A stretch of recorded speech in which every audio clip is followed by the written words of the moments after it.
आज के इस समारोह में उपस्थित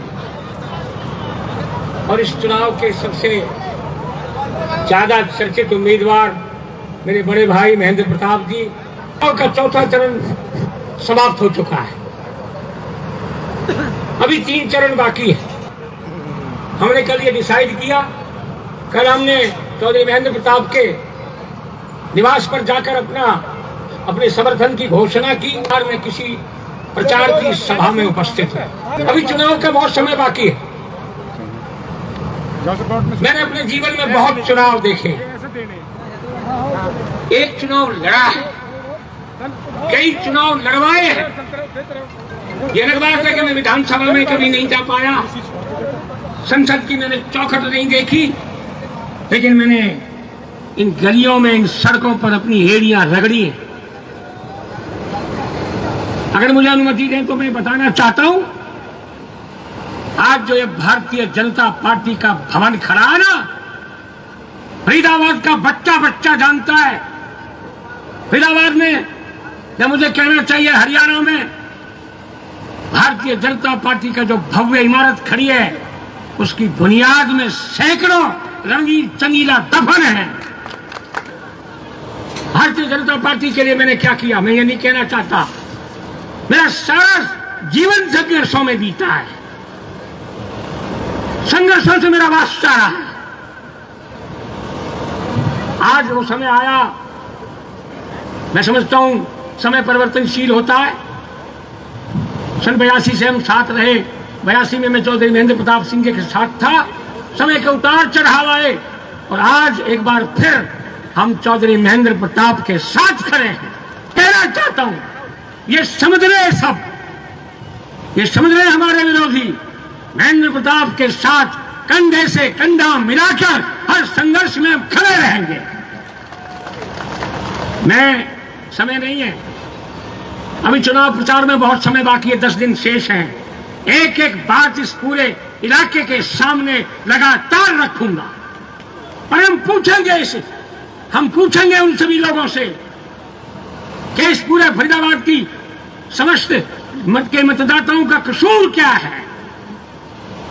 कहते थे स्मार्ट सिटी बनाएंगे, फरीदाबाद स्मार्ट सिटी बन गया। स्मार्ट नेता स्मार्ट हो गए, फरीदाबाद जोखत और पहले से भी बदतर हो गया है। कहाँ है तुम्हारा Faridabad smart city? Where is your Faridabad smart city?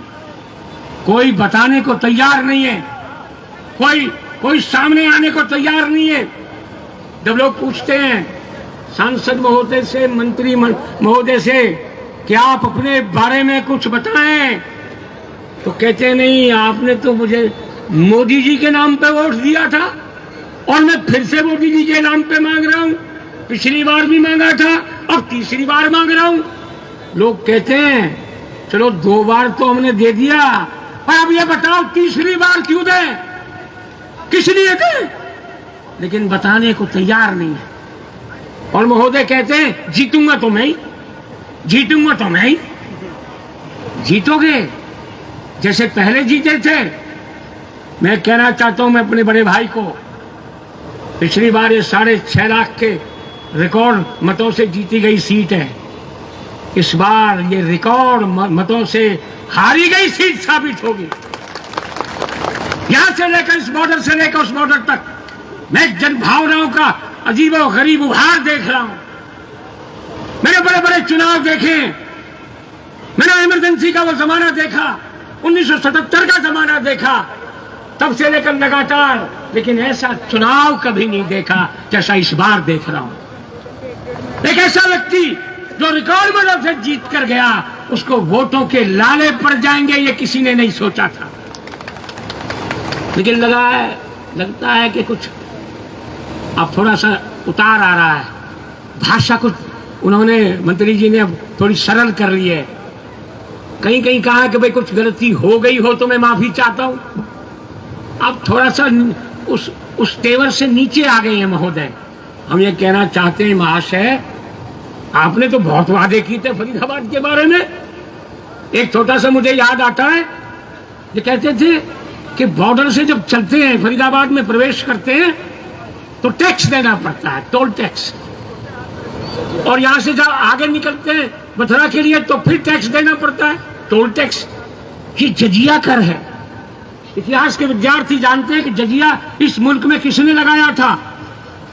जजिया कहते थे, अरे मैं ये कहता हूं मेरे मंत्री महोदय, तब तो 2 जगह देना पड़ता था।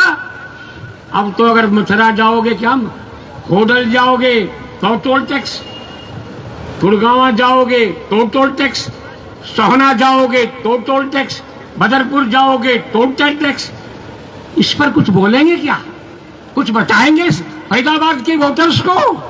तो नहीं, इस पर मत बोलो, इस पर मुझे कुछ नहीं बोलना। आपके मंत्री कहते हैं गडकरी जी कि 2 टोलों के बीच की दूरी 60 किलोमीटर से ज्यादा नहीं हो सकती, से कम नहीं हो सकती। 60 किलोमीटर से पहले दूसरा टोल टैक्स लगाया ही नहीं जा सकता। लेकिन ये कंपनियों से मिली भगत नहीं तो और क्या है।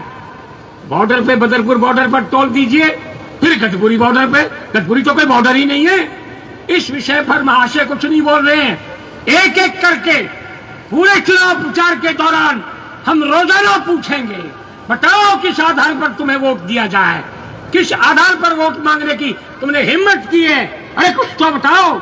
ये मुझे कम कर रहा है। मैं ये कहना चाहता हूं, आज तो मैं केवल इतना कहना चाहता हूं, वो मेरा पुराना साथी है, मेरा छोटा भाई है। राजनीति में मैंने बहुत कुछ कृष्णपाल जी को सिखाया है। मैंने बहुत से अपने और भी बहुत से मेरे साथी रहे हैं, मैं उनके बीच में रह के मैंने भी बहुत कुछ सीखा और बहुत कुछ उनको भी सिखाया। हम लोकतंत्र के निवासी हैं, दुनिया के सबसे बड़े लोकतांत्रिक देश के निवासी हैं, पर जो पूछा जाए उसका जवाब दो, इधर उधर की बातें मत करो। 10 साल हो गया, अब ज्यादा बर्दाश्त नहीं है। मुझे वो पंक्तियां याद आती हैं, महेंद्र प्रताप जी एक बहुत मशहूर शायर हुए हैं, उनकी 2 लाइन में कह के अपनी बात समाप्त करूंगा। तू इधर उधर की ना बात कर, ये बता के काफिला क्यों लुटा।